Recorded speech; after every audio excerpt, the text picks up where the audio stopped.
সুপ্রিয় দর্শক, আজকে আমরা জানব ইতিহাসের এক মহান বিজ্ঞানী ও চিকিৎসকের সম্পর্কে, যার নাম ইবনে সিনা। যখন ইউরোপ ছিল অন্ধকার যুগে, তখন জ্ঞানের আলো জ্বেলে দিচ্ছিলেন একজন মুসলিম বিজ্ঞানী, ইবনে সিনা, যিনি পশ্চিমে অ্যাভিসেনা নামে পরিচিত।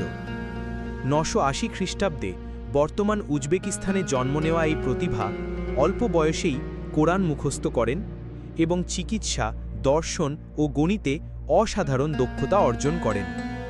মাত্র 18 বছর বয়সে তিনি রাজপ্রাসাদের চিকিৎসক হয়ে ওঠেন।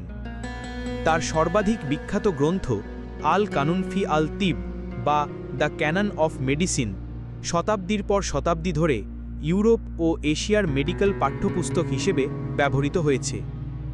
আজও আধুনিক চিকিৎসা বিজ্ঞান তার তত্ত্ব, পর্যবেক্ষণ ও নীতিমালা থেকে প্রেরণা গ্রহণ করে, প্রমাণ করে যে ইবনে সিনার জ্ঞানের আলো এখনও বিশ্বকে পথ দেখাচ্ছে।